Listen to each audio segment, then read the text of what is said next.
사랑하는 성도 여러분, 오늘 우리는 교회 내에서 활동하는 이단에 대해서 공부하고자 합니다.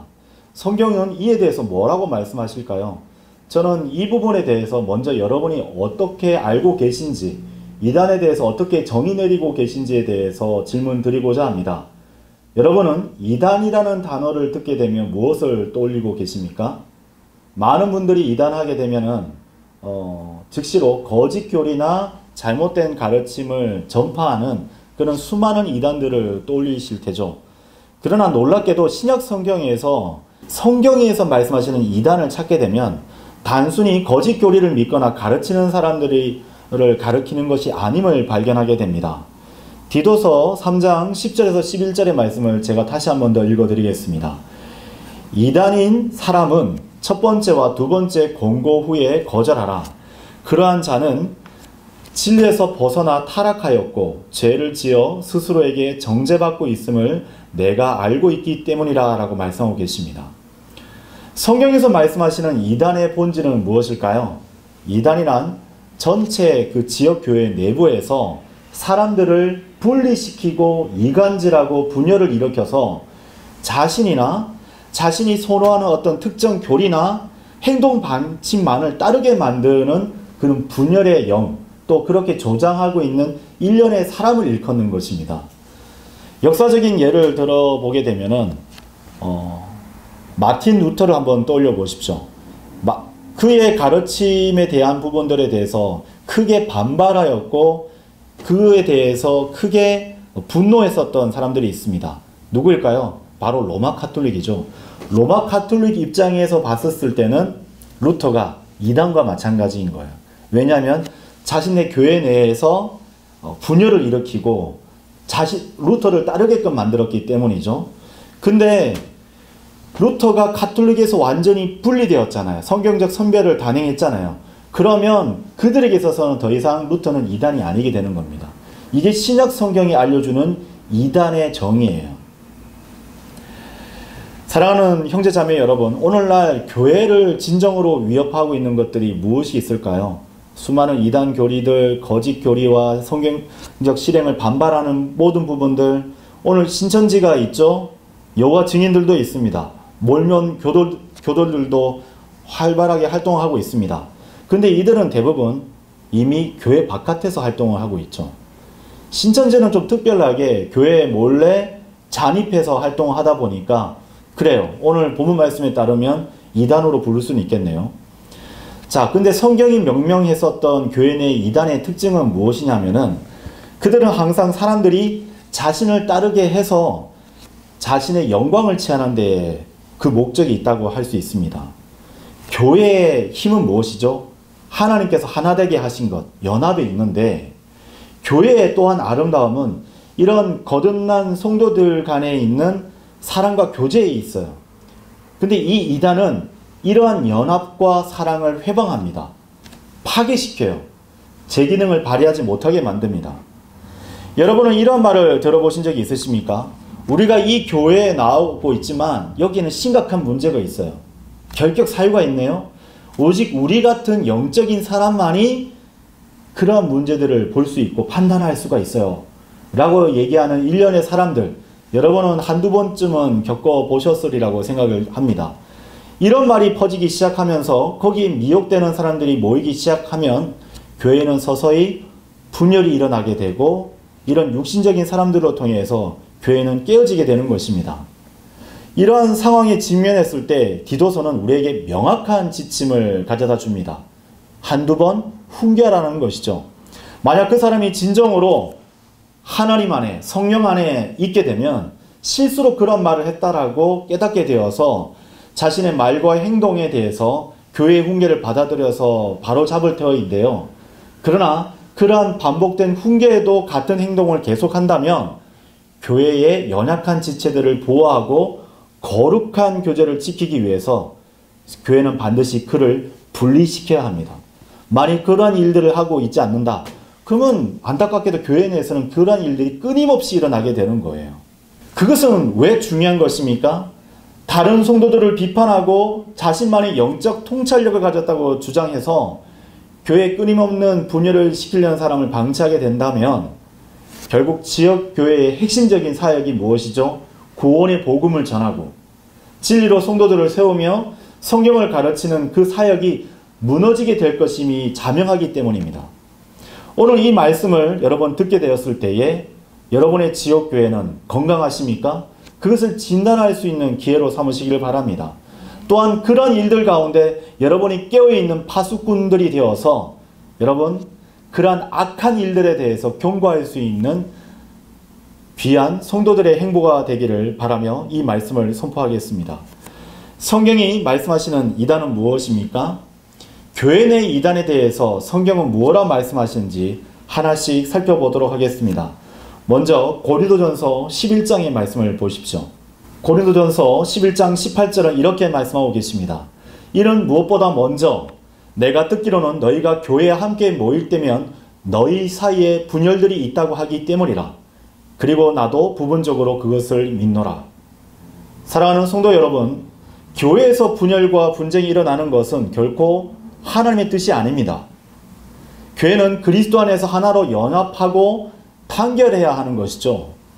이것이 예수님께서 우리에게 원하시는 바입니다.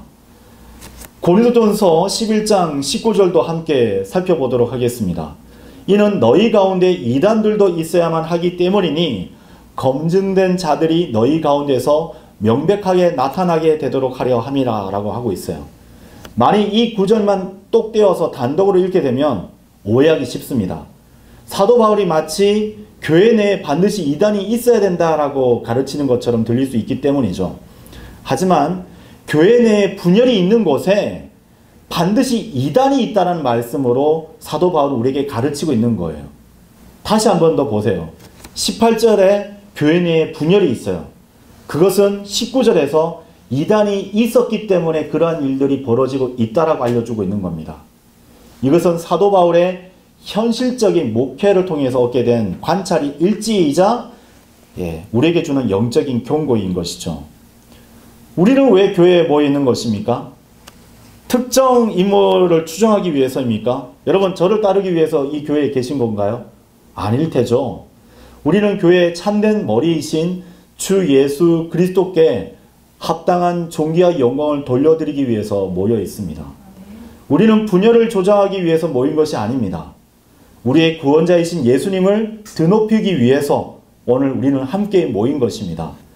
그러기에 사도 바울은 교회 내에서 신뢰받을 수 있는 지도자들이 분열을 일으키는 이단들을 바로잡아야 한다라고 가르치고 있는 거예요. 교회 내에 있는 신실한 성도들이 깨어있는 파수꾼이 되어서 건강한 교회로서의 그 기능을 발휘하기를 원한다라고 호소하고 있는 것입니다. 이는 엄격함이 아니에요. 사랑이 없는 매정함이 아닙니다. 이거야말로 진정한 사랑의 행위인 거예요.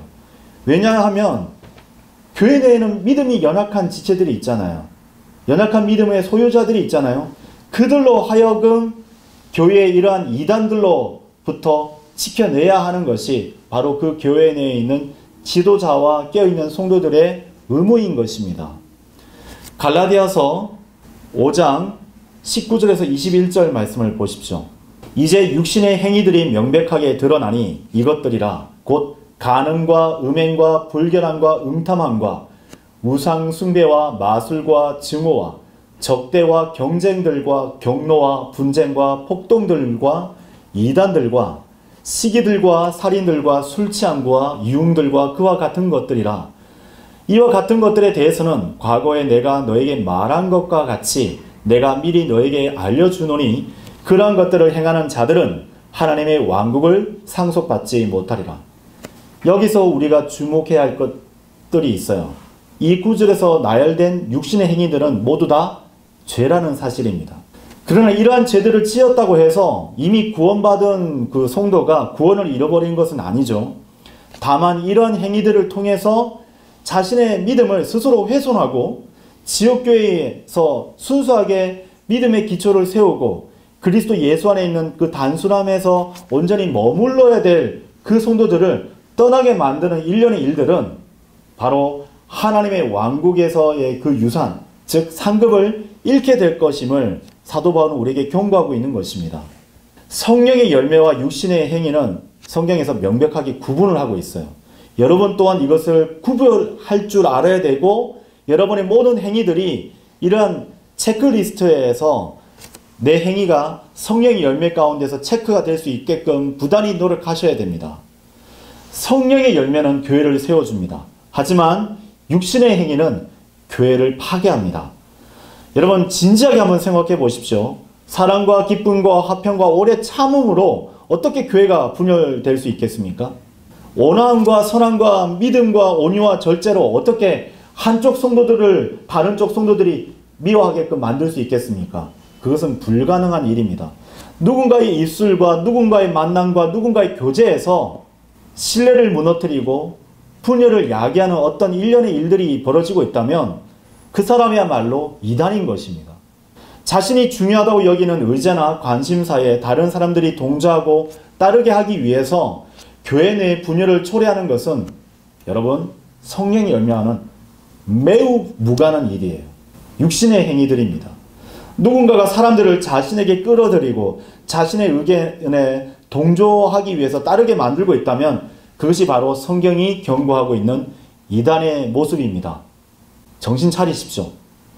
교회 내 이단의 행동 방식은 뚜렷하고 성경은 이를 일찍이 신약 성경을 통해서 우리에게 알려주고 있는 것입니다. 여러분 베드로후서 2장 1절에서 2절 말씀을 보십시오. 그러나 거짓 예언자들이 백성 가운데도 있었던 것과 같이 곧 거짓 선생들이 너희 가운데 있으리라. 그들은 심지어 자기들을 사신 줄을 부인하며 영벌의 심판을 받을 이단 교리들을 은밀히 들여와 급격한 멸망을 자기들 위에 가져오리라. 그런즉 많은 이들이 그들의 파괴적인 길들을 따르리니 그들 때문에 진리의 길이 악하게 언급되리라. 왜 교회 내 이단들이 추종자를 끌어모을 수 있게 되는 것이죠? 왜 그러한 일들이 성사될 수 있는 것입니까? 그들은 사람들에게 자기 스스로를 매력적으로 보이기 때문입니다. 인간의 본성은 대부분 권위에 순종하는 것을 극도로 싫어합니다. 여러분 너무 잘 아시잖아요. 여러분 모두가 다 지금 부모님이기 때문에 아시잖아요. 또 권위를 행사하는 어떤 일련의 일들로 교사나 지도자나 어떤 군대를 다녀오셨던 분, 형제님들을 잘 아시겠지만 또 직장생활 하신 분들을 잘 아시겠지만 위계 질서에 대해서 순종하지 않으려고 하는 것이 사람의 내재되어 있는 본성입니다. 이것이 타락한 인간의 본능이기 때문이죠. 권위에 도전하기를 기뻐하고 사람들이 자신을 따르게 하려는 것, 리더십에 대해서 불평하게 하는 모든 것들이 우리 안에 내재되어 있는 본성에 따르는 것임을 왜 깨달아 알지 못하는 것이죠? 생각해 보십시오. 아무리 훌륭한 리더라 할지라도 뜯어보면 다 허물이 보입니다. 완벽하지 않아요. 항상 그에 대해서 불만을 가지는 사람들이 있습니다. 예수님의 제자들도 예수님을 바라보면서 각자 다른 뜻을 품고 있었잖아요. 근데 그것이 실현되지 않자 불만을 품고 예수님을 떠났습니다. 누가 대통령이 되어도 모든 사람들은 불평을 가지게 되죠. 비판하고 불만들을 늘어놓게 됩니다. 이것이 우리 인간의 타락한 본성이에요. 거듭난 성도라 할지라도 육신을 가지고 있는 이상 이러한 성향을 완전히 벗어나기는 힘듭니다. 그래서 부단히 성령으로 충만해야 되는 거예요. 여러분 밑 빠진 독이 있습니다. 물을 부어요. 가득 차려면 어떻게 됩니까? 어떻게 해야 돼요? 물을 더 많이 부으면 되는 거예요? 쉬지 않고? 어떻게 해야 되는 줄 알고 계십니까? 깨진 독을 들어서 강물에 넣으면 됩니다. 그러면 가득 차요. 성령 충만이 바로 이러한 것이에요. 결단코 사람의 육신으로 통해서는 선한 것이 나올 수가 없어요. 육신을 통해서는 그 어떠한 것도 하나님을 기쁘시게 해드릴 수가 없습니다. 오직 성령의 열매만이 믿음으로 행하는 것이만이 하나님을 기쁘시게 해드릴 수가 있어요. 어떤 교회든 규모와 상관없이 그것을 지도하고 있는 목회자나 집사들의 결정에 무조건 반대부터 하는 사람들이 있기 마련입니다. 자신의 의견대로 교회가 움직이지 않으면 교회 전체를 비판하는 이들이 분명히 있어요. 당연한 일입니다. 이것이 바로 우리가 경계해야 될 육신의 본성인 것이에요.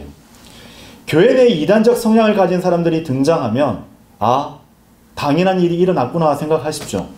그리고 그가 자신만이 특별한 영적 통찰력을 가지고 있어서 교회에 문제점이 있다라고 얘기하면 하나님 말씀대로 이루어지는 거구나 라고 생각하시면 됩니다.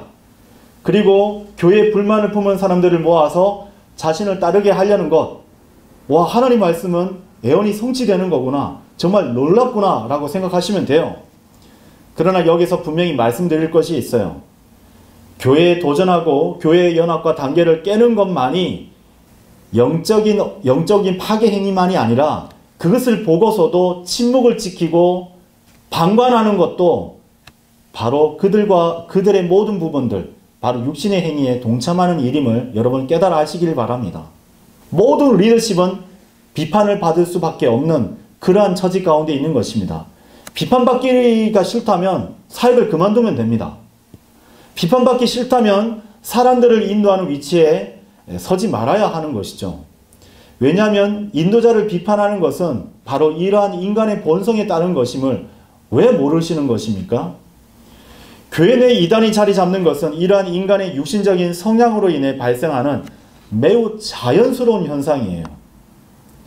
바깥은 춥고 안은 따뜻하면 유리창은 어떻게 됩니까? 물방울이 맺히죠. 결로 현상이라고 합니다. 당연한 거예요. 교회 내에 이단들이 있다? 균열이 있다? 당연한 겁니다. 영적인 이치예요. 그러나 여기서 여러분이 그것을 뻔히 보고서도 침묵을 지키고 방관하고 있다면 여러분 또한 십자가의 원수들로서 그 분열을 일으키는 그 이단들과 한 통속이 되어서 하나님의 교회를 파괴하고 있다는 것이죠. 어떤 분들은 이렇게 제게 물으실 수도 있습니다. 만약 교회가 정말로 잘못된 것을 가르치거나 실행하고 있다면 어떻게 해야 합니까? 이런 경우에도 교회를 비판해서는 안 됩니까? 라고 물으실 수 있어요. 저는 그런 질문을 하시는 분께 되려 반문하고 싶습니다. 왜 잘못된 것을 가르치고 실행하는 교회, 왜 계속 교회를 다니고 계십니까? 만약 교회가 정말로 바른 성경에서 가르치고 있는 성경적 교리에서 위배되는 그런 교리나 실행을 고집하고 있다면 그 교회에서 분리되어서 올바른 가르침과 실행을 추구하는 교회로 옮겨가는 것이 마땅합니다. 만약 주변에 성경적인 교회가 없다면 그러한 교회를 세우는 일에 헌신할 수도 있을 것이죠. 물론 교회를 세우는 일은 여러분 쉽지 않습니다. 지키는 것이 더 어렵죠. 하지만 만약 하나님께서 특별히 어떤 교회의 잘못을 볼 수 있는 분별력을 주셨다면 그 교회 내에서 분열을 조장하기보다는 그 분별력을 가지고 새로운 사역을 세우는데 사용하는 것이 하나님을 기쁘시게 해드리는 일일 수가 있어요. 여러분, 요한 3서 9절의 말씀을 보겠습니다. 내가 교회에 기록하였노라. 그러나 그들 가운데서 우월하게 되기를 사랑하는 디오트레페스가 우리를 받아들이지 아니하는도다. 다시 읽어드릴게요. 내가 교회에 기록하였노라. 무슨 말입니까? 매우 중요한 지침이기 때문에 이걸 꼭 보라는 겁니다. 그들 가운데서 우월하게 되기를 사랑하는 디오트레페스가 우리를 받아들이지 아니하는도다. 디오트레페스의 잘못이 무엇인 줄 알고 계십니까? 그는 거짓 교리를 가르친 것이 아니에요. 그가 성경 읽기를 게을리하도록 주장한 것도 선동한 것도 아닙니다. 복음 전파를 소홀히 한 것도 아니에요. 뭐라고 되어 있습니까? 그가 저지른 죄는 바로 우월하게 되기를 사랑한 것이에요. 모든 사람들 중에서 가장 뛰어나고 중요한 사람이 되고자 했던 것입니다. 자신이 영광과 주목을 받기를 원했던 것이에요. 이제 이것을 골로새서 1장 18절 말씀과 여러분 비교해 보시기를 바랍니다. 그리고 그분께서는 몸된 교회의 머리시라. 그분께서는 시작이시요 죽은 자들로부터 첫째로 나신 분이시라. 곧 그분께서는 모든 것들 안에서 월등함을 지니려 하심이라. 골로새서 말씀에 따르면 교회 내에서 가장 우월하고 월등하게 되셔야 되는 분은 누구십니까? 바로 우리의 구주이신 주 예수 그리스도이십니다. 만약 제가 이 강단에 서서 이 교회의 머리는 바로 저입니다 라고 가르치고 있다면 여러분, 저는 심각한 오류 가운데 빠져 있는 것입니다. 만약 제가 저만이 성령의 특별한 조명을 받아서 참된 진리만을 전할 수 있는 유일한 사람이라고 주장하고 있다면 저는 심각한 마귀 들림과 오류 가운데 빠져 있는 거예요. 마찬가지로 여러분이 제가 그렇게 주장하고 있는데 분별력 없이 저의 가르침과 어떤 그런 행동들을 많이 여러분은 따르고 있다면 안타깝게도 여러분 또한 오류에 빠져 있는 것입니다. 예수 그리스도가 아닌 다른 누군가에게 영광을 돌리고 으뜸의 자리를 내어준다면 우리 모두는 비진리 가운데 머물러 있는 거예요. 비진리를 조장하고 있는 영은 하나님의 영이 아닙니다. 성령께서 역사하신 것이 아니에요. 바로 악한 영이 그렇게 역사하는 것이죠. 여기에 복음이 있습니다. 신약시대는 무엇이죠? 예수 그리스도께서 십자가에서 피 흘려 죽으셔서 이루신 그 속죄를 우리의 행위가 아니라 그것은 믿음으로 말미암아 은혜로 값없이 구원을 받잖아요. 이것이 진실입니다. 이게 복된 소식이에요. 이게 참된 진리입니다. 근데 여기에 다른 무엇인가를 갖다 주장하거나 이것을 토대로 다른 절대적 진리가 있다라고 주장하고 있는 어떤 일련의 사람이 있다. 또 그것을 믿을 때만이 당신들이야말로 영적으로 깨어있는 사람이다라고 가르치고 있는 어떤 사람이 있다면 네, 바로 그 사람이 이단입니다. 저는 제 자신을 증거하기를 원치 않습니다. 오직 주 예수 그리스도만을 이 강단에서 선포해야 합니다. 여러분도 예수 그리스도의 이름으로 모이고 오직 그분께만 영광을 돌리시길 바랍니다. 목회자인 저나 또 그 누구도 주님께 드려야 될 합당한 존귀와 영광을 가로채서는 안 됩니다. 유튜브를 켜가지고 어떤 그런 부분들을 조장하거나 사람들을 따르고 모이게끔 힘쓰고 있는 일련의 사람들이 있다면 그 사람이 바로 이단입니다. 주님 안에서 사랑하는 성도 여러분, 만약 여러분이 어떤 교회에 출석하고 있는데 그 교회의 가르침이나 실행에 동의하지 않는다면 동의하고 싶지 않아요. 그러면 여러분 이제 선택의 기로에 서 있는 거예요. 그 가르침과 실행이 하나님께서 주신 바른 성경과 또 절대적 진리를 통해서 비교해 봤었을 때 그것이 성경적이라면 겸손히 받아들이고 따르셔야 됩니다. 그것이 하나님을 기쁘시게 해드리는 길이기 때문이죠. 만약 그 가르침과 실행이 명백히 비성경적이라면 기도하는 마음으로 그 교회를 떠나셔야 합니다. 그러나 여기에서 매우 중요한 지침이 있어요. 그것을 판단하는 것이 바로 자기 자신이라면 여러분 오류에 빠질 수 있습니다. 자기 자신이 절대 진리라고 어떻게 생각하고 계신가요? 자기 자신만이 모든 것을 올바로 분별할 수 있는 기준을 가지고 있다고 어떻게 장담할 수 있는 것입니까? 모든 사람은 틀렸고 나만 옳다라고 누가 그렇게 생각할 수 있겠습니까? 그래서 제가 올바른 지침을 드리겠습니다. 여러분 영어 킹제임스 성경에서 올바르게 번역된 그 성경을 가지고 계십니까? 잘하셨습니다. 이것이 첫 번째로 매우 중요합니다. 두 번째 지침을 알려드릴게요.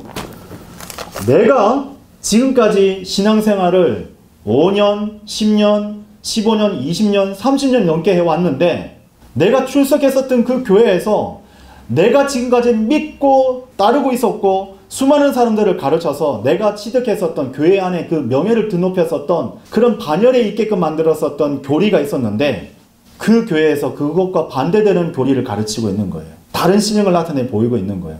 근데 여기에서 중요한 포인트가 있습니다. 그럼 내가 옳은 것이냐? 아니에요. 비교해 보셔야 됩니다. 성경을 올바로 나누어서 비교하셔야 됩니다. 그 가르침이 내가 갖고 있는 그 성경적 교리라고 붙들고 있는 것과 상대적으로 봤을 때 그 교리가 더 많은 성경 구조들로 지지를 받고 있다면 내가 지금 붙들고 있는 교리가 틀린 것임이 자명한 것임을 깨달아 하셔야 됩니다. 어떤 말씀을 드리는지 아시겠죠? 이단들은요, 우리 지금 교회 내 바깥에 있는 신천지나 여호와 증인 같은 이단들은 특정 구절에만 목을 매요. 특정 구절에다가 자신들의 교리를 세웁니다. 그런데 어떤 특정 교리에 대해서 우리가 알고 있었는데 이것이 한 5구절을 근거로 해서 형성이 돼 있었단 말이에요. 그런데 내가 지금 배웠었던 이 성경을 올바로 나누어서 배웠었던 이 성경적 공부 방법을 토대로 다른 어떤 교리가 들어온 거예요. 예를 들면 여러분 눈앞에 있는 저는 재창조를 믿는 사람입니다. 창세기 1장 1절과 1장 2절 사이에 어마어마한 간극이 있다는 것을 믿는 사람이에요. 저는 단순히 그것을 한두 구절로 통해서 깨달아 알게 된 것이 아닙니다. 무려 50구절 이상, 100구절 이상을 성경을 비교해 가면서 봤었고 명백하게 그 일이 실존했었던 사건임을 알게 된 거예요. 그러나 저는 이것을 복음보다 우위에 두지는 않습니다.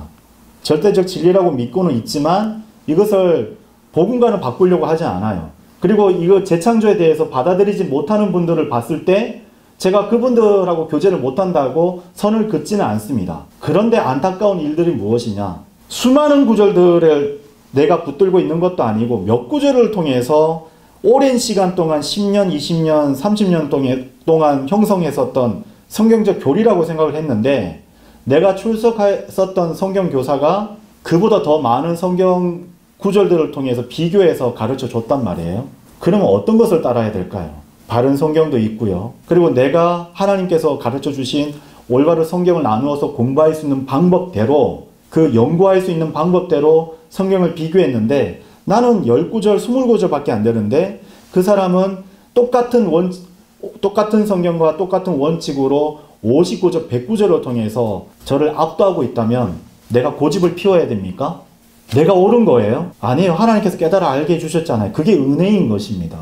그럼에도 불구하고 못 받아들이시겠다. 그러면 얼마나 많은 갈등과 아픔이 있겠습니까? 이해는 합니다. 어쩔 수 없이 교리적으로 동의하지 않으면서도 그 교회에 남지 못하신다면 조용히 떠나시는 것이 성경적인 거예요. 그러나 이단의 특징은 무엇이죠? 동의는 하지 않아요. 그 성경적 실행에 대해서 따르진 않아요. 그럼에도 불구하고 교회에 남아서 순진한 성도들을 자신의 편으로 끌어들이거나 아니면 악한 그 무리들이 주창하고 있는 그 루머에 대해서 계속적으로 이 교회에 남아서 그것을 퍼뜨리고 있다면 그것이야말로 이단을 만드는 행위이고 하나님 보시기에 악한 일들인 것입니다. 사랑하는 성도 여러분, 우리 모두 교회의 연합과 단계를 위해서 기도합시다. 그리고 깨워서 모든 것을 극복해내야 하는 것입니다. 그리고 모든 영광과 존귀를 오직 모든 영광을 예수 그리스도께만 돌리는 삶을 살아내시기를 바랍니다. 성경이 말씀하시는 이단은 무엇입니까? 그 두 번째로 우리는 자신들만 특별하다고 주장하는 교회들이 수도 없이 많고 적극적으로 활동하고 있다는 사실을 깨달아 알아야 합니다. 대부분의 침례 교회는 자신들만 옳다고 말합니다. 이런 입장을 취하는 사람들도 대부분 구원받아 거듭난 사람들이죠. 그들도 예수 그리스도의 보혈로 구원받는다라고 믿고 가르칩니다. 그들은 교회에 대해서 적대적인 견해를 가지고 있지만 그렇다고 해서 저와 여러분의 원수는 분명 아니죠. 저는 그들과 싸우지도 않고 그들과 싸우기를 원치도 않습니다. 저는 그들을 비방하지도 않고 그들이 망하기를 또한 바라지도 않아요. 그러나 그리스도인이라는 명칭보다는 침례 교인이라는 명칭을 더 강조한다면 우리는 거기에 동조하지 않기를 바랍니다. 만일 자신들의 교회가 침례 교회이고 근본주의 교회이기 때문에 주님 앞에서 매우 특별한 위치를 차지하고 있다거나 자신들만이 휴거된다거나 아니면 자신들만이 하나님 앞에 특별한 보상을 받게 된다고 가르치고 있다면 우리는 그러한 주장에 동참하지 말아야 할 것입니다. 자신들이 가지고 있는 교회의 명칭과 입장으로 인해서 자신들이 다른 누구보다 뛰어나다고 믿고 있다면 그것은 앞서 말씀드린 대로 심각한 오류 가운데 빠져 있는 것입니다. 자신들의 교회가 침례 교회라는 것에 자부심을 가진 사람들이 있죠. 네, 저도 그러한 자부심이 있습니다. 그렇다고 해서 모든 교회와 모든 성도들보다 나와 우리 교회 성도들만이 하나님 앞에 특별한 존재가 아님을 기억하셔야 됩니다. 또한 특정한 신학교회를 나왔다는데 자부심을 가진 사람들이 있어요. 그러나 이러한 것은 성경에서 말씀하시는 본질에 도달한 것이 아닙니다. 특정한 교단에 속해 있거나 특정한 신학교를 나와야만 주님 앞에 인정을 받는다고 생각하는 것은 그리스도의 몸인 교회에 대해서 올바로 깨달아 알지 못하는 것이고 오히려 나누고 있는 것이에요. 분열을 일으키고 있는 것입니다. 바른 교리를 가르친다고 할지라도 자신들만이 주님 안에서 특별한 것처럼 주장하고 있다면 그것이 바로 이단의 일화라는 것을 여러분 기억하셔야 돼요.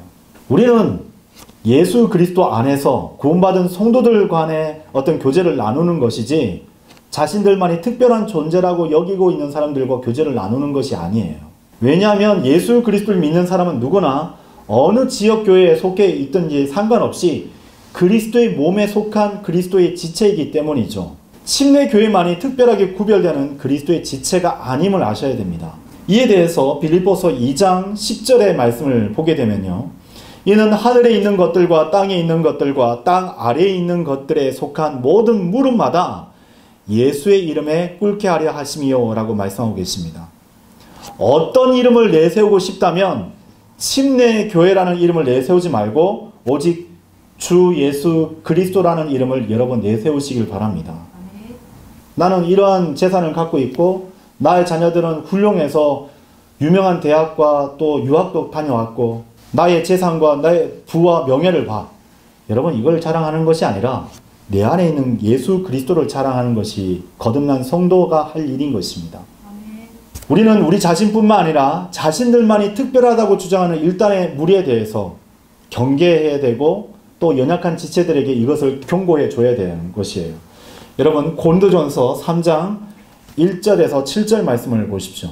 그런즉 형제들아 나는 너에게 영적인 자들에게 하듯이 말할 수 없었고 오직 육신적인 자들에게 곧 그리스도 안에 있는 아기들에게 하듯이만 말할 수 있었노라. 내가 너희를 젖으로 먹였으나 음식으로는 하지 아니하였노라. 이는 지금까지 너희가 그것을 감당할 수 없었고 지금까지도 너희가 감당할 수 없기 때문이라. 이는 너희가 여전히 육신적이기 때문이라. 이는 너희 가운데 시기와 분쟁과 분열들이 있으므로 너희가 육신적이지 아니하냐? 또한 육신적인 사람들처럼 살아가는 것이 아니냐? 이는 누군가가 말하기를 바울에게 속한다 하는 반면 또 다른 이는 나는 아폴로에게 속한다 하기 때문이니 너희가 육신적이지 아니하냐? 그렇다면 바울은 누구고 아폴로는 누구냐?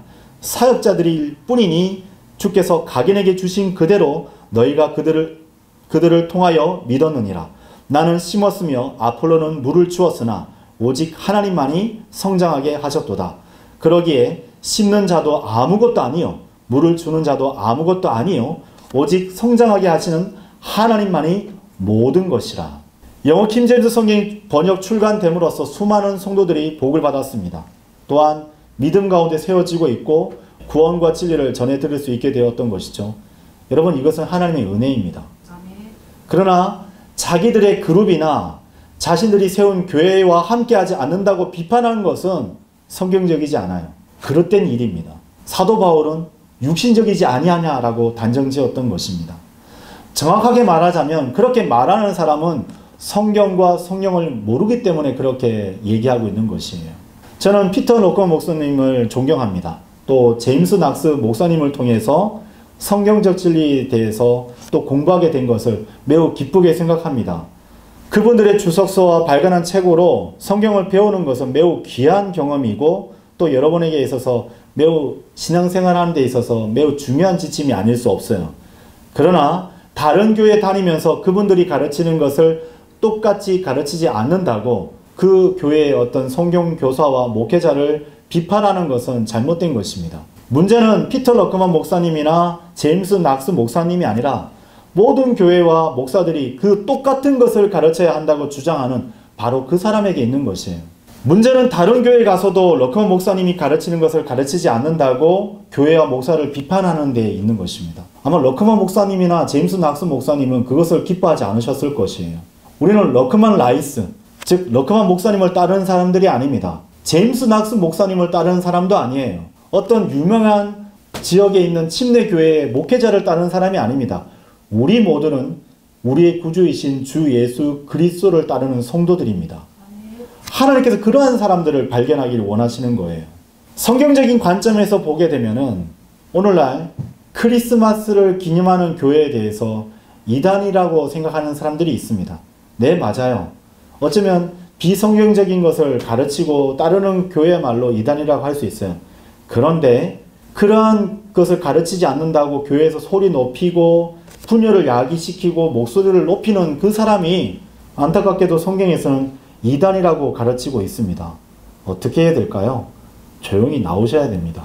여러분이 다니는 교회가 잘못되어 있다면 그 교회에서 나오면 되는 것이지 그 교회를 분열시킬 필요가 없는 것입니다. 잘못됐다라고 판단하는 것, 아까 제가 앞서 말씀드린 대로 바른 성경을 통해서 성경을 올바로 나누어 공부하는 방법으로 수많은 성경 구절들이 그 교회에서 가르치는 방법들에 대해서 그 교리에 대해서 압도하였다면 여러분 그 교회에서 조용히 나오시면 됩니다. 그런데 왜 마지막을 육신적인 방법으로 그 교회에서 분열을 야기시키고 있는 것일까요? 올바른 일을 하고 올바른 말을 하는 것도 중요하지만 그것만이 전부가 아닙니다. 올바른 일을 올바른 방법으로 마무리 짓는 것도 성경적인 방법인 것이죠. 어떤 경우라도 교회를 분열시키는 것이나 선동하여서 사람들을 자기 편으로 만드는 것은 오는 일이 아닙니다. 지금 이 메시지를 듣고 계신 분들 중에서 대구 생명침례교회에 그런 일들이 있을 것이냐라고 추측하고 계신 분이 있다면 여러분 오해이십니다. 우리 교회는 그런 일이 없습니다. 저는 성경을 펼쳐서 사도 바울이 우리에게 가르쳐 준 그 지침을 여러분에게 알려드리고 있는 것 뿐이에요. 교회가 잘못되었어요. 목사가 잘못되었다는 소식을 들었습니다. 그러면 여러분 어떻게 해야 되는 줄 알고 계십니까? 그 당사자를 찾아가면 됩니다. 그러한 헛된 소문을 가르치고 있는 사람에게 많은 시간을 들이면 안 됩니다. 다 체크하셨다가 목사가 잘못되었습니까? 목사를 찾아가십시오. 그 성경교사가 그러한 루머 가운데 있습니까? 그럼 그 성경교사를 찾아가셔가지고 따져 물으십시오. 근데 왜 목사와 성경교사에게 따져 묻지도 않고 왜 그 교회에게 사실 여부를 묻지 않은 채 자꾸 소란만 피우고 있는 것입니까? 저는 예전 교회에서 그 사실에 대해서 알게 되었을 때 다 확인했어요. 여러 가지 청취되어 있었던 내용들, 강단에서 선포되는 내용들, 자기 변명들. 오늘날 권위만을 내세우는 그 교회의 목사가 죄를 저질렀어요. 명백하게 죄를 저질렀습니다. 그러면 대부분 어떻게 하는 줄 아십니까? 구약으로 달려갑니다. 그리고 모세의 권위에 불순종했었던 사람, 일련의 사람들을 하나님께서 어떻게 소멸하고 심판하셨는지에 대해서 성경을 가지다가 자신의 권위를 보호합니다. 또 다윗에게 달려가서 다윗도 범죄했는데 하나님께서 용서해 주지 않았냐라고 호소를 해요. 왜 신약에서 가르쳐 놓고 왜 구약으로 달려가는 것이죠? 무엇이 잘못되었는지 목사에게 말했는데도 성경교사에게 성경을 펼쳐서 알려주었는데도 꽂히지 않았다고 한다면 여러분 어떻게 해야 됩니까? 조용히 그 교회를 떠나시면 됩니다. 그것이 성경이 우리에게 가르쳐주는 정당한 일이에요. 올바른 방법인 것입니다. 럭커 목사님께서 자신이 믿고 가르쳤던 것을 다른 교회에서 가르치지 않았다는 것을 그 소식을 듣고 그 교회는 이단이라고 정죄했었던 글 한 번도 찾아보지 못했어요. 만약 그렇게 정죄하고 계셨다면 그것은 성령에 의해서 의한 것이 아니라 육신과 악령을 따른 것임을 러커먼 목사님과 제임스 낙스 목사님은 단번에 아셨을 것입니다. 그래서 그분들의 어떤 주석서나 책에는 내가 가르친 대로 안 했어? 그러면 당신은 이단이야 라고 가르치거나 글을 남기신 적이 없어요. 저는 성경대로 믿고 실행하는 그 지역 교회가 없는 곳에 사시는 분들의 어려움을 잘 알고 있습니다. 그런 성도들은 이 세 가지 중에 하나를 선택하셔야 됩니다.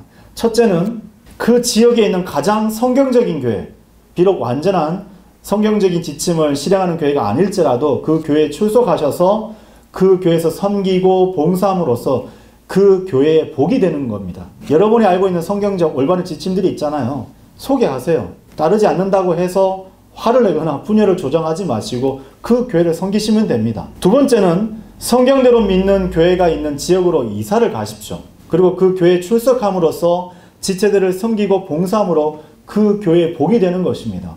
근데 차로 갔더니 1시간 만에 갈 수 있어요? 그러면 그렇게 출석하시면 됩니다.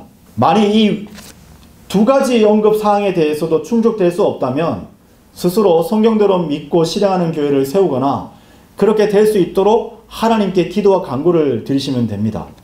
저는 교회에서 분열을 야기시켰었던 일련의 사람이 있었어요. 그분은 거의 지도자급이었습니다.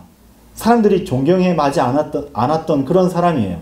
그런데 사람들이 그분을 막 따르게 되니까 부담을 느끼자 어떻게 하는 줄 아십니까? 가정 예배야말로 마지막 때에 주는 하나님의 가르침입니다 라고 해서 쏙 숨어버렸어요. 얼마나 비겁해요. 가정 예배가 어떻게 교회에 모여서 영과 진리 안에 드리는 경배보다 더 우위에 있을 수 있습니까? 성경에 어디에 그렇게 있어요? 모이기를 힘쓰라고 말씀하셨죠. 예외적인 경우로 가정에 모여서 말씀을 가르치고 하는 부분들 존중받아 마땅하지만 그것이 지역교회에 모여서 영과 진리 안에 경배드리는 것보다 더 우위에 있다고 가르치는 성경 구절이 어디 있습니까? 저 찾아봤어요. 없습니다. 만약 그렇게 주창하고 있는 사람들의 말에 선동당해서 마땅히 있어야 할 자리에서 떠나버린 안타까운 분들의 소식을 듣게 되었을 때 제 마음이 참담해요. 너무 안타까울 수밖에 없어요. 자신이 사는 지역에 성경대로 믿는 교회가 없다고 해서 아무 교회나 가는 그 선택하지 마십시오. 성경대로 믿지 않는 교회에 머무면서 그 교회에서 가르치는 교회에 역행하여서 자신이 믿는 교리를 전파하는 것도 바른 선택이 아니라는 것을 아시길 바랍니다. 그래서 여러분 기도하셔야 돼요. 만약에 여러분의 지역에 성경대로 믿고 실행하는 교회가 있다. 부족하지만 그 교회가 있다. 여러분 하나님께 감사드리시기 바랍니다. 근데 너무나 먼 거리에 있다. 그러면 이사를 가시거나 아니면 어떤 다른 교통편을 이용해서라도 그 교회에 출석하시기를 바랍니다. 그것도 아니라면 여러분 잠잠히 있으시거나 조용히 나오시거나 아니면 여러분의 지역에서 성경대로 믿는 교회가 세워질 수 있도록 기도하시길 바랍니다. 성경이 말씀하시는 이단은 무엇입니까? 이제 마지막으로 한 가지만 더 살펴보도록 하겠습니다. 이단은 이 세상 것들을 교회로 가져오는 특성을 가지고 있어요. 그럼 식별하기 쉬우실 테죠. 교회에서 다양한 사람들이 모여 있는데 웬만한 사람들은 항상 새로운 것들을 추구하고 즐거워하고 흥미를 가집니다. 특히나 청소년들이 흥미를 느끼지 못할 것을 염려해서 이 세상 것들을 교회 안으로 예배 안으로 가져오기 위해서 시도하는 수많은 교회들이 있어요. 전 너무나 많이 봤습니다. 그래서 교회를 마치 콘서트장처럼 만들어 놓았던 무대처럼 꾸며놓은 교회도 가봤었습니다. 자신들의 자녀가 교회에 오는 것을 싫어하는 이유는 교회가 자칫 지루할 수 있기 때문이라고 생각하는 사람들도 있습니다. 그러나 여러분, 우리는 세상을 이기기 위해서 세상을 사용하지 말아야 합니다. 그것을 통해서 세상을 이기는 것이 아닙니다. 세상이 하는 대로 해서는 결코 세상을 이길 수가 없어요. 하나님 말씀만이, 기도만이 세상을 이길 수가 있습니다. 청소년들이 교회에 와서 지루할 것을 걱정해서 세상적인 것을 교회 예배 안으로 들여온다면 그것은 세상을 이기는 것이 아니라 세상에게 잠식당하고 항복하고 마는 것입니다. 단순히 사람이 많아진다고 해서 영적으로 승리하는 것이 아님을 여러분 기억하시길 바랍니다. 교회가 세상으로 나가서 복음을 전하는 것은 괜찮지만 교회 안에 세상이 들어오게끔 만들어서는 안 됩니다. 그것은 결국 교회의 타락만을 가져올 뿐이죠. 하나님께서는 순결한 교회를 원하십니다. 여러분 로마서 8장 29절을 보십시오. 이는 그분께서 또한 자신이 미리 아신 자들을 그분의 아들의 형상과 일치되게 하시려고 예정하셨기 때문이니 그분으로 하여금 많은 형제들 가운데 첫째로 나신 분이 되게 하려 하심이라. 우리는 주 예수 그리스도의 형상과 같은 모습이 되게 하시도록 하나님께서 우리를 예정해 주신 거예요. 자, 이어서 이 말씀과 더불어 로마서 12장 2절을 보십시오. 그런즉 이 세상에 동화되지 말고 오히려 너희는 너희 생각을 새롭게 함으로써 변화를 받을지니 너희로 하여금 하나님의 선하신 뜻과 기꺼이 받으실 만한 뜻과 완전하신 뜻이 무엇인지 입증하게 하려 함이라. 자, 성경은 그리스도인들에게 세상과 동화되지 말라고 했어요. 이 동화라는 것은 뭐냐면은 섞이는 것을 얘기하는 겁니다. 자, 흰색이 있고 검정색이 있어요. 여러분 이것을 섞는 것, 섞으면 어떻게 되죠? 회색으로 변화되겠죠. 이것이 동화입니다. 분리가 될 수가 없어요. 더 이상 흰색으로 돌아가지 못합니다. 교회와 세상은 엄격하게 분리가 되어야 됩니다. 달라야 해요. 섞여서는 안 됩니다. 교회에 오는 사람들이 교회가 세상과 다른 곳이라는 것을 단번에 알 수 있어야 됩니다. 우리는 이 세상에서 살고 있지만 이 세상에 속한 사람들이 아니죠. 그러므로 이 세상 것을 교회에 가져오려고 시도하거나 그렇게 해서는 안 됩니다. 앞서 이단의 특징이 무엇이었죠? 교회 내에서 으뜸이 되는 것을 추구하는 사람, 수많은 사람들 앞에서 으뜸이 되는 것을, 우월하게 되는 것을 사랑하는 사람이라고 말씀드렸잖아요. 그것은 세상의 방식이에요. 교회 내에서는 다릅니다. 예수님은 어떻게 하셨죠? 수건을 준비하셨습니다. 그리고 무릎을 꿇고 낮게 자신을 낮추신 다음에 제자들의 발을 씻기셨어요. 교회는 바로 그러한 곳입니다.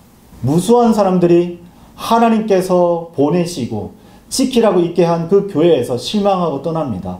어디에 실망이 있는 것이죠?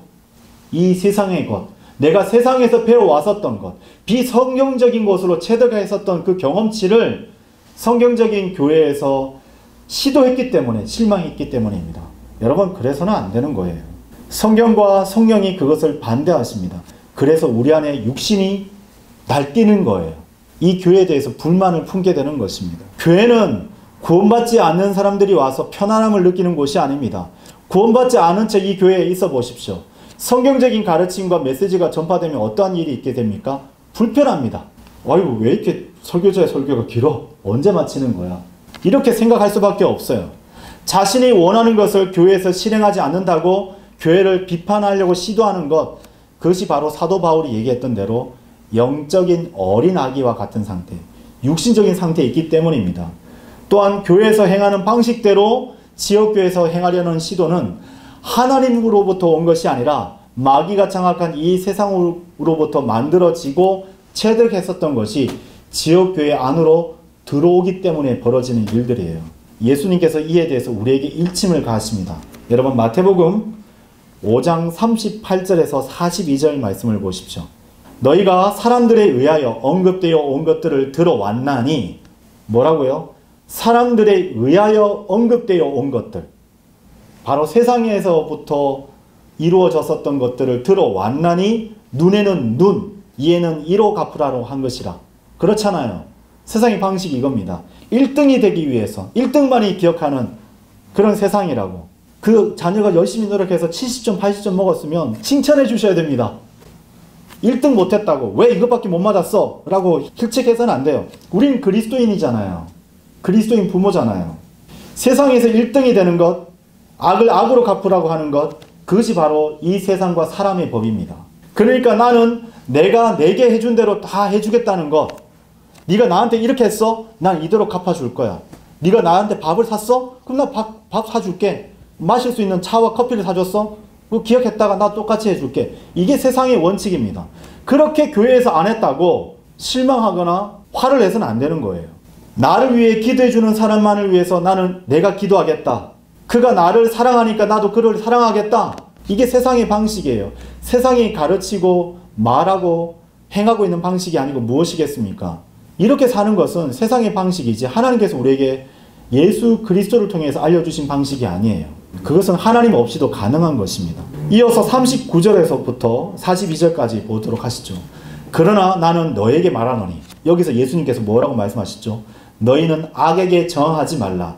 다만 누구든지 너에게 너의 오른쪽 뺨을 치려고 한다면 그에게 반대쪽도 돌려대라. 그리고 만일 어떤 사람이 너를 법으로 고소하여 너의 웃옷을 빼앗고자 한다면 그로 하여금 너의 망토까지도 가져가게 하라. 그리고 누구든지 너로 하여금 강제로 1마일을 가게 한다면 그와 함께 2배를 가라. 너에게 구하는 자에게 주고 너에게 빌리려는 자를 너는 외면하지 말라.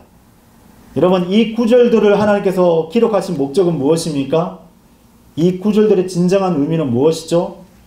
만약 내가 뺨을 맞고 고소를 당하고 옷을 빼앗기는 경우에 과연 나는 예수님께서 뺨을 맞으시고 예수님께서 고소당하시고 예수님께서 옷을 빼앗긴 것으로 간주하고 나를 이런 식으로 대한 자들을 위해서 예수님께서 목숨을 내어주신 것처럼 주님께서 나를 통해서 그렇게 행하시도록 하시겠다는 것입니다.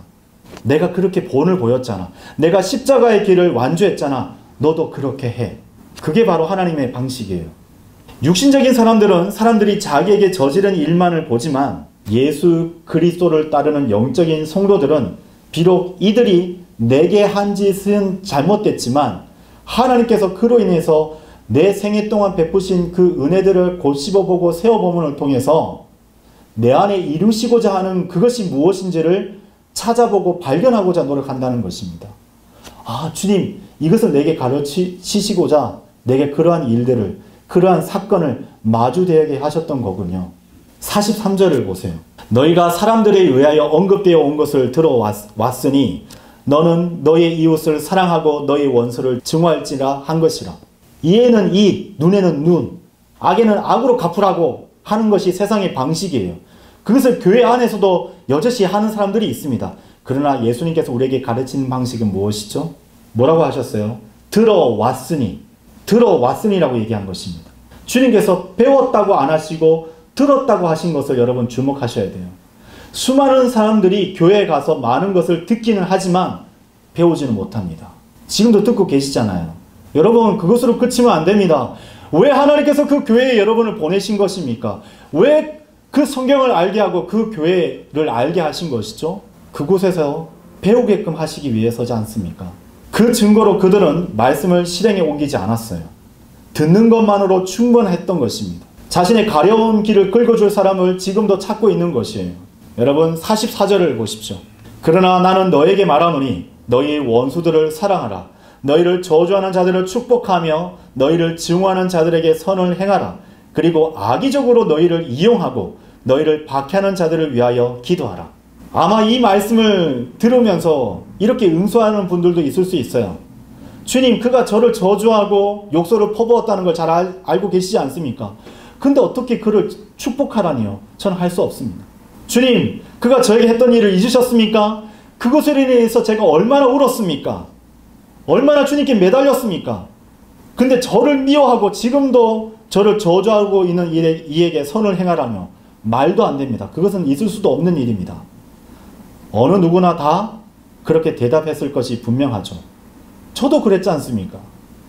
그러나 하나님께서는 내 삶에 나의 원수가 되기로 작정한 사람, 나를 괴롭히기로 마음먹은 사람, 내게 못된 짓을 하고자 하는 그 사람을 보내셔서 이렇게 말씀하고 계십니다. 내가 너를 사랑한 것과 같이 그렇게 사랑하라. 그것은 그런 사람을 통해서 하나님께서 여러분의 능력으로 이룰 수 없는 그 무언가를 이루기 원하시기 때문에 그것을 허용해 주신 것입니다. 하나님께서는 그런 사람들과 또한 그런 환경을 이용해서 나로 하여금 무릎 꿇고 하나님 앞으로 나오도록 만들고 계시는 것입니다. 하나님께서 원하시는 것은 우리를 힘들게 하는 사람들을 고쳐주시려는 것이 아니라 그들을 통해 우리로 하여금 무엇인가를 배우게 해주시려는 것입니다. 44절 끝부분을 보십시오. 이것이 전체의 핵심이 여기에 담겨 있습니다. 악의적으로 너희를 이용하고 너희를 박해하는 자들을 위하여 기도하라. 여기서 위하여라는 말을 여러분 주목하시기를 바랍니다. 밑줄을 그으세요. 그들에 대해서, 그들에 관하여 기도하는 것이 아닙니다. 그들을 위하여 하라고 명령하고 계십니다. 사랑하는 성도 여러분, 그리고 이 메시지를 경청하고 계시는 여러분, 저부터 이 말씀을 믿고 실행에 옮기겠습니다. 그러니 여러분도 이 말씀을 믿고 마음에 새기셔서 그들을 용서하고 그들을 위해서 중보 기도하시길 바랍니다. 지역교회는 하나님께서 성경에서 기록해 주신 대로 그 정해 주신 방식과 경영 방침대로 실행에 옮겨야 합니다. 우리가 태어나고 자란 세상은 현재 이 세상의 신인 사탄의 것이죠. 훗날 재림하신 예수님께서 그것을 취득하실 것입니다. 탈취하실 것이에요. 그 전까지 우리는 이 세상에서 상당히 많은 것을 보고 체득했었던 것들이 우리 몸에 배어있다는 것을 인정해야 돼요. 하지만 그것을 가지고 교회 안에서 실행에 옮겨서는 안 됩니다. 시도해서는 안 돼요. 왜 이렇게 안 되는 것이지? 그리고 내가 성경적이라고 붙들었던 그것마저도 믿음과 실행에 있어서 최종 권위인 이 성경과 비교하였을 때 혹시나 이 성경보다 더 우위에 두고 있진 않았었습니까? 만약 그렇다면 여러분은 이 성경을 믿음과 실행에 있어서 최종 권위로 고백하는 바이블 빌리버가 아닙니다. 여전히 세상에서 가르쳐준 방식대로 마귀가 여러분에게 몰래 감춰놓았었던 그런 악성 코드처럼 여러분을 망가뜨리고 있었던 것입니다. 세상의 방식대로 성도 간의 교제가 이루어져서는 안 됩니다. 육신적인 일들로 통해서 교회의 모든 일들을 봉사해서는 안 됩니다. 우리가 이러한 영적인 일들을 분별해서 이제 드디어 깨달아 알았다면 무엇을 이제 더 하셔야 될까요? 여러분 그것을 믿고 실행하시면 됩니다. 이 설교의 결론을 맺겠습니다. 이 설교를 듣는 사람 가운데 어느 누구도 이단으로 발견되어서는 안 됩니다. 서치라이트가 딱 어두운 가운데 비쳤어요. 그 사람을 비춥니다. 그것이 하나님의 말씀이에요. 여러분이 그 서치라이트, 그 조명이 눈부신 빛을 받으셨습니까?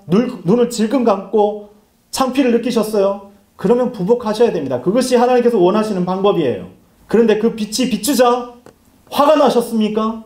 분노하셨어요? 다시 어둠으로 달아나시겠습니까?